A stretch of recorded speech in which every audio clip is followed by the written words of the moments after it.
Evening, everyone. Welcome to The Next Revolution. Tonight's investigation begins with this man, Alex Stamos, former head of cybersecurity at Yahoo, notorious for overseeing first the largest ever breach of a single company in history, where foreign actors hacked the personal details of over 500 million Yahoo users, and then, after joining Facebook as security chief, presiding over the Russia hack in 2016.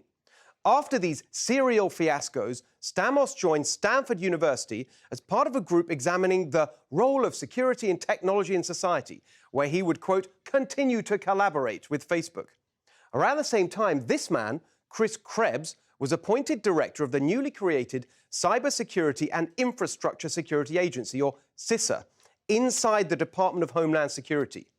Its stated mission was to protect America against cybersecurity threats from hostile foreign countries. But that mission was quickly corrupted. By the following year, this DHS report redefined foreign disinformation online as an attack on physical infrastructure, like voting machines and polling places. Then, when the Mueller probe into the Russia collusion hoax came up empty-handed, CISA's mission quietly shifted from countering foreign interference to focusing on domestic misinformation. So without any act of Congress or public debate, the security state, during the Trump administration, decided that any U.S. citizen posting anything the federal government considered misinformation was now carrying out a cyber attack against critical U.S. infrastructure. Here's Alex Stamos speaking at a DHS event. I think we talk way too much about foreign influence. I'm going to be honest. The truth is that the vast majority of these problems, of kind of the problems in our information environment, are domestic problems. But the problem for the DHS was that the government isn't legally allowed to censor American speech, whatever they call it, misinformation, disinformation. The First Amendment prevents the government from censoring it.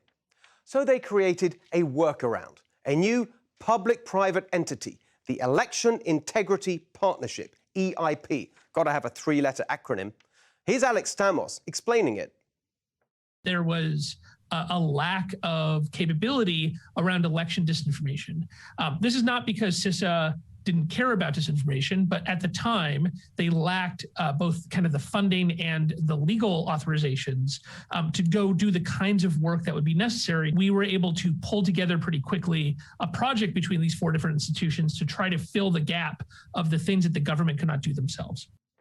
There you have it. Quote, CISA lacked the legal authorizations to do the kinds of work that would be necessary. So they outsourced the things the government could not do themselves to four institutions, which were Stanford University's Internet Observatory, Washington University's Center for an Informed Public, NATO's in-house think tank, the Atlantic Council, and its Digital Forensics Research Lab, and a private social media analytics firm called Graphica, funded in part by the Defense Department, whose head of investigations is a guy called Ben Nimmo, who previously worked for NATO and Facebook, of course.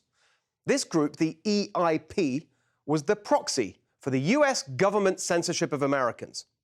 What you're looking at now is a screenshot that shows how DHS and EIP colluded with big tech to censor lawfully protected speech. Here's Alex Stamos again, laying it all out.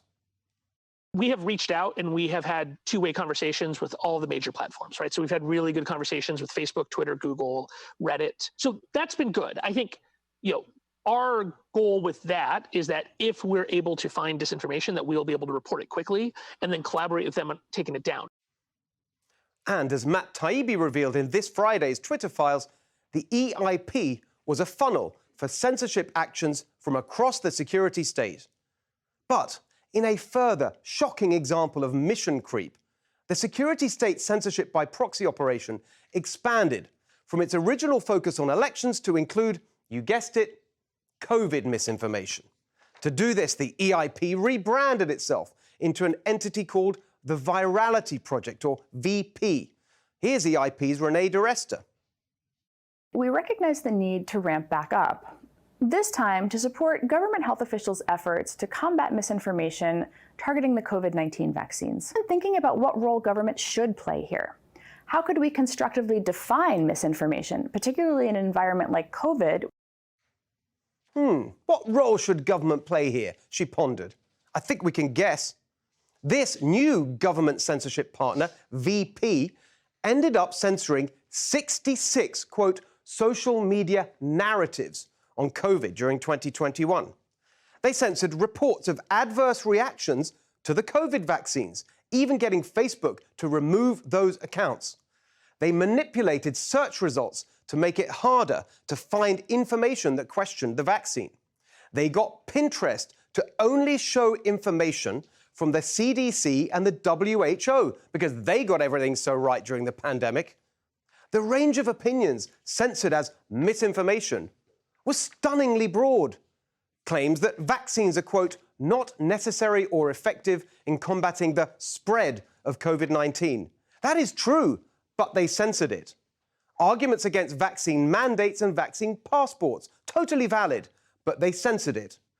Even the suggestion that Big Pharma's profit motive and corrupt funding of politicians was behind the push for vaccinations.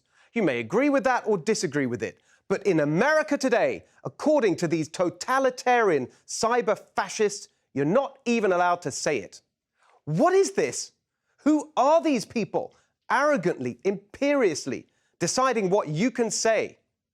Last week we showed you how the security state has captured big tech with FBI, CIA, DNI operatives infiltrated at the highest levels of companies like Twitter and Facebook.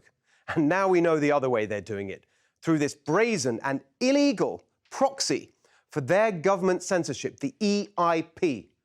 They can't deny they're doing it, just follow the money. The EIP has been directly funded through a series of federal grants, millions since the 2020 election. EIP member Graphica, also known as Octant Data, received nearly $3 million from the Department of Defense, followed by another $2 million in 2021. Another member, the Atlantic Council, $4 million since 2021, mostly from the State Department.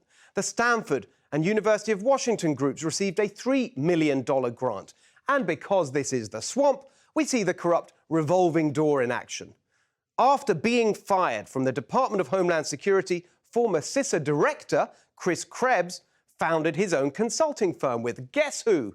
Alex Stamos. Now the Krebs-Stamos groups uses Krebs' connections in government and Stamos' connections in the private sector to cash in on the growing demand for online censorship that they themselves helped create.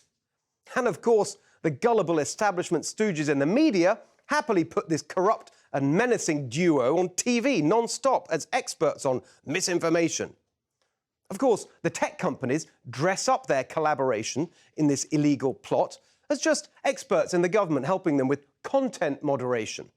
But we can see how serious they are about that by looking at the actions of big tech's lobbying arm, Net Choice, which includes Amazon, Google, Twitter, Meta, all of them. This week, they filed a lawsuit against a new California law designed to protect kids online. The tech companies are saying it violates their First Amendment rights and that it would lead to, quote, over-moderation. So now they care about the First Amendment when it affects them. Suddenly they're concerned about over-moderation when it's about protecting children. Can you believe these people? When the government secretly asks them to censor Americans, they roll over and do it. But when a law is passed to protect children, they go to court to stop it. They take down your posts, pointing out that vaccine mandates make no sense, but leave up the accounts of the butcher of Damascus, Syrian dictator Assad, and the evil monster murdering women and children in Iran. But let's get the focus right. Twitter, Facebook, Google, YouTube, Pinterest, Reddit. Yeah, we know now they got in bed with the government in ways that totally contradict their sanctimonious BS about their values and democratizing information. But the real villain here is the government itself. They started the illegal censorship. They set up a shadowy network to do it on the sly. They broke the law. Top of the list, the FBI, a rogue agency that cannot continue in its present form.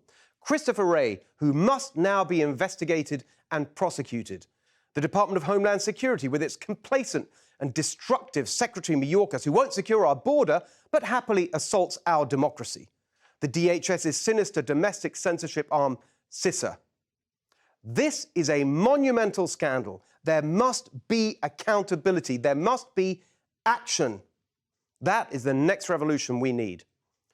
Tell us what you think on the new free Twitter at NextRevFNC and at Steve Hilton Next. Hey, Sean Hannity here. Hey, click here to subscribe to Fox News YouTube page and catch our hottest interviews and most compelling analysis. You will not get it anywhere else.